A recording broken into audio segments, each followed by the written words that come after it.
Bonjour, dans cette vidéo nous allons faire l'exercice numéro 2 qui est une démonstration. Alors que nous dit l'énoncé? On nous dit que sur un cercle C de centre O, on place les points distincts B, C, D et E. On prolonge EC d'une distance CA et on prolonge le segment DC d'une distance CF. Et on fait cela de telle façon que la mesure du segment AC soit égale à la mesure du segment AF. On nous demande de démontrer que l'amplitude de l'angle AFC est égale à l'amplitude de l'angle DBE. Le dessin, lui, est déjà fait. On passe donc aux hypothèses. Alors, les hypothèses, je le rappelle, c'est essayer de coder au mieux mathématiquement les données fournies par l'énoncé. Et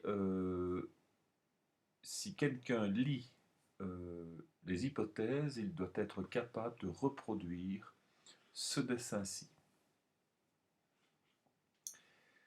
Alors, dans un premier temps, on plante le décor, d'accord? On va dire à partir de quoi on travaille, de quelle figure géométrique.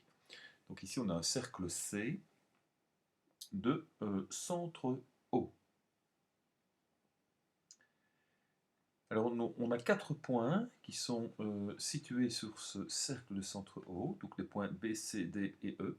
Et attention, on dit bien qu'ils sont distincts, ça veut dire qu'ils occupent des places différentes, donc on sait les distinguer l'un par rapport à l'autre. Ils sont bien visibles tous les 4, donc il n'y en a pas qui sont placés l'un sur l'autre. Et en plus, ils appartiennent au cercle C de centre O. Donc voilà, B, C, D et E, distincts, appartiennent à C, au cercle C.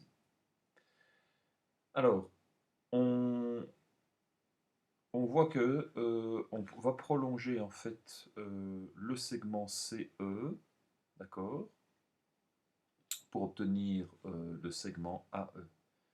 Et on s'aperçoit qu'en fait C, le point C, se trouve sur le segment AE.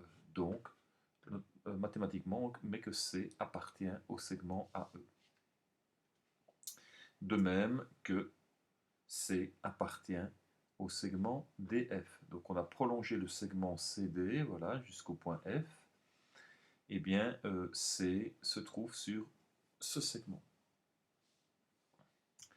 Et dernière chose, on prolonge de façon à ce que eh bien, la mesure AC soit égale à la mesure du segment AF. Voilà, mesure du segment AC égale mesure du segment AF.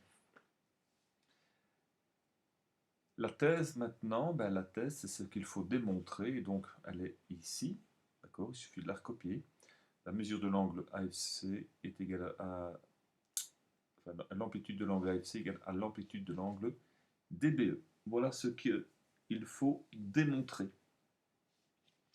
Et donc ici, ben évidemment, il n'y a pas de valeur numérique. Il faut utiliser absolument les propriétés géométriques relatives aux angles ou aux formes géométriques en général. Donc justification, ben ici, on s'aperçoit donc sur le dessin que ce sont ces deux angles-ci hein, dont il faut prouver qu'ils ont la même amplitude. Il faut le démontrer. Alors on pourrait soit partir de cet angle-ci et puis faire tout le cheminement pour voir le rapport qu'il y a par rapport à celui-ci, ou alors faire le cheminement contraire. Alors moi je suis parti de l'angle inscrit DB.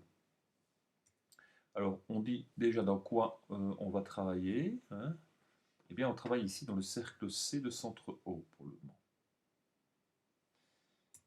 On a que notre angle DBE, il intercepte l'arc DE. Donc c'est un angle inscrit qui intercepte l'arc DE.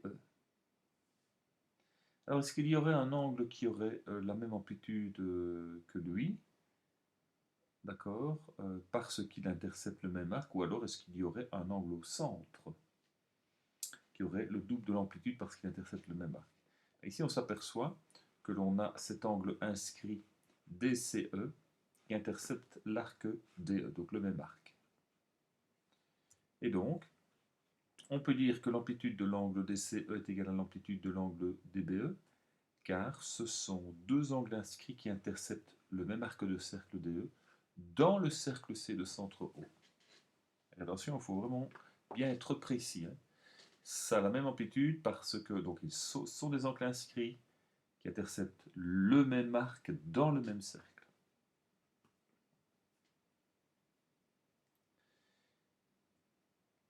Et donc maintenant, que fait-on? On va remonter, d'accord, vers cet angle-ci. Et donc, je vais me servir de cet angle-là, ACF. Et ACF et DCE, ce sont des angles que l'on a déjà rencontrés précédemment. Donc, ce sont des angles qui sont opposés par le sommet.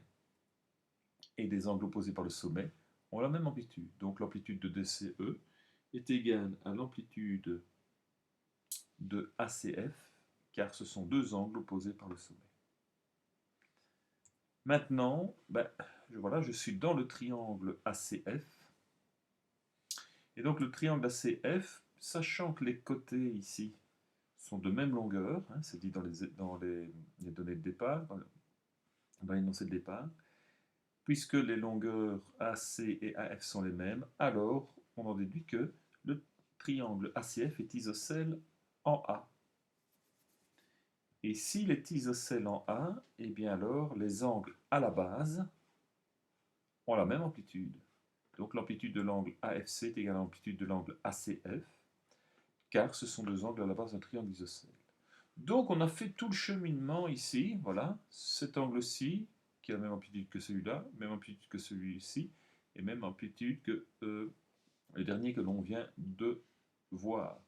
Et donc, j'ai écrit que l'amplitude de l'angle AFC, c'est égal à l'amplitude de l'angle ACF, qui est égal à l'amplitude de l'angle DCE, qui est égal à l'amplitude de l'angle DBE. Voilà, on vient de le démontrer. Cette vidéo est terminée, on se voit pour la prochaine concernant l'exercice 3. À bientôt.